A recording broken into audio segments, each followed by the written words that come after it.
Salut zusammen, ich bin der Luzi und herzlich willkommen zu der ersten Folge von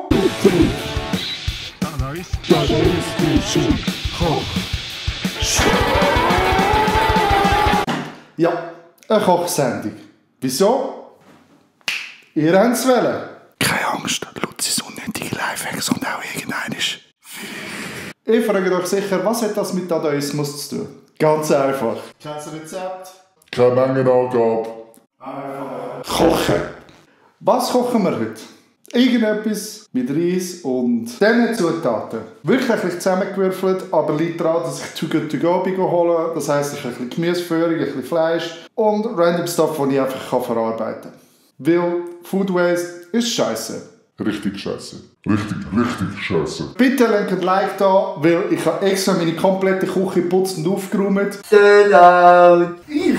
Ein Sellout? Also, bisschen gut. Ha! Was hat das überhaupt mit Dadaismus zu tun? Das mit dem Dadaismus kann ich auch nicht dafür. Nicht dem Schnitt, Luzi, an, wenn es dich stört. Das Video ist eh fast fertig. Ah, ja? Ja! Ich mach das nicht.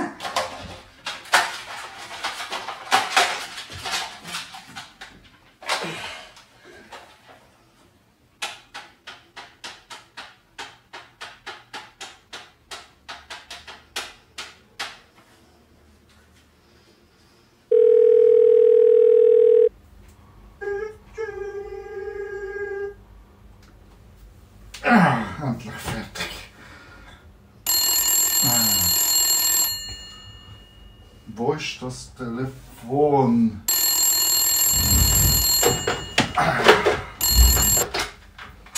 Schnitt Luzi Corporations, Luzi am Apparat.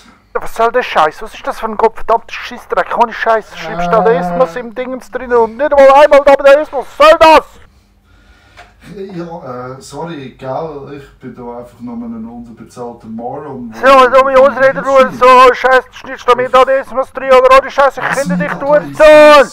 Aber das Video ist schon fertig. Das ist so, das ist ein verdammter Moron, ohne Scheiß, ich bring dich um die Mutter und deine ganzen Verwandten und alles und jedes und alles. Haben wir wenigstens Überstunden aufgeschrieben? Und darf ich dich bezahlen? Ah, was? Ich bin gar nicht bezahlt. Ah ja, stimmt. In dem Fall.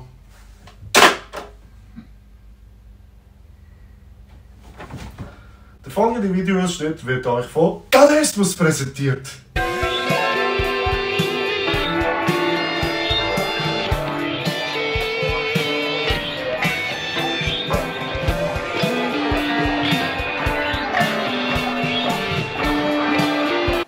Fangen wir an zu kochen. Als ersten Schritt brauchen wir eine Zwiebel, die müssen wir schälen und hacken. Aber es schießt mich mega an zum Zwiebeln schneiden und schälen, weil ich fange übelst schnell an zu latschen. Deswegen zeige ich euch einen kleinen Trick, wie das am einfachsten geht. Voll cool der Trick. Ich fühle ihn auch. Zwiebeln brauchen wir erst später, deswegen packen wir sie in eine Schüssel und gehen zum nächsten Gemüse. Dann brauchen wir noch ein geschältes Rüebli, das wird in Halbmännchen geschnitten und auch wegpacken. Dann brauchen wir noch ein paar geschnittene Champignons, 2 geschnittene Tomaten, obwohl dass wir die erst am Schluss brauchen, weil wenn wir sie am Anfang in unser Pfannengemüse rein tun, dann sind sie so verkocht, dass sie nachher keine Struktur mehr haben. Also tun wir sie eigentlich 5 Minuten vor Schluss rein. Dadurch, dass wir jetzt alles fertig geschnitten haben, können wir beide Platten aufreißen auf die höchste Stufe. Ein bisschen Öl rein tun in beide Pfannen, mit Betonung auf ein bisschen, weil irgendjemand vergessen hat, Öl zu kaufen. Und lassen sie warm werden. Wenn beide Pfannen heiß sind, könnt ihr mal die Zwiebeln in den grossen Topf rühren und die Champignons in die kleine. Und beides ein bisschen anbräteln lassen, weil das gibt eine geile Röstaroma.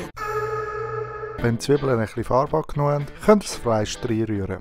Und schön mit den Zwiebeln ein bisschen anbräteln. Wenn die Champignons auch ein bisschen Farbe angenommen haben, dann könnt ihr mit ein bisschen mehr ablöschen und den Alkohol ein bisschen rauskochen lassen. Wenn das Fleisch so aussieht, könnt ihr die Rüebli dazu tun und beides noch ein bisschen anbröteln. Wenn ihr die Rüebli auch ein bisschen angebrötelt habt mit dem Hackfleisch zusammen, könnt ihr es mit einem halben Liter Bouillon ablöschen. Das könnt ihr jetzt auf einer niedrigeren Stufe ein bisschen kochen lassen. Kleiner Geheimtipp von mir. Ein bisschen Kaffee aufbrühen, dann nachher in die Soße reingekippt, dann richtig geile Röstaromen. Aber es schmeckt besser, wenn man eine geklaute Tasse vom Boot zu Weihnachtsmarkt nimmt. Den Kaffee könnt ihr dann in die Champignons reinkippen und das könnt ihr jetzt ein bisschen kochen lassen, bis... Ich weiss ja nicht. Wenn es langsam anfängt, im grossen Topf an blubbern, dann könnt ihr eine Tasse Reis reinkippen und einen Timer stellen auf die Zeit, wie lange das der Reis braucht und einfach kochen lassen. Nachdem der Kaffee in die Champignons reingezogen ist und alles anfängt zu kochen, nehmen wir 1 Teelöffel Honig und 2 Teelöffel Peanut Butter dazu So good. und vermengen es miteinander. Jetzt braucht ihr nur noch Creme fraiche, die hauen ihr auch rein, weil danach gibt es eine schön cremige Sauce. So good and tasty. Nach der Hälfte von der Reiskochzeit noch einen halben Liter Wasser ins grosse Gefäß geben. Wenn ihr noch 7 Minuten habt, bis der Reis fertig ist, sollte die Soße angedickt sein und dann könnt ihr sie eigentlich auf der Herdplatte sein lassen und einfach abstellen. Wenn der Reistimer noch 5 Minuten sagt, könnt ihr Tomaten reinkippen und unterheben. Wenn der Timer piepst, könnt ihr alle Herdplatten abstellen, anrichten und geniessen. Das war es mit der Folge von der Luzis dadaistischen Kochshow. Falls ihr Bock habt, mehr Videos anzuschauen, schaut einfach. Mehr doch gleich. Nein, ernsthaft, bitte schaut. Ich versuche einen Job daraus zu machen. Irgendwann ist davon zu leben, es ist schwierig. Aber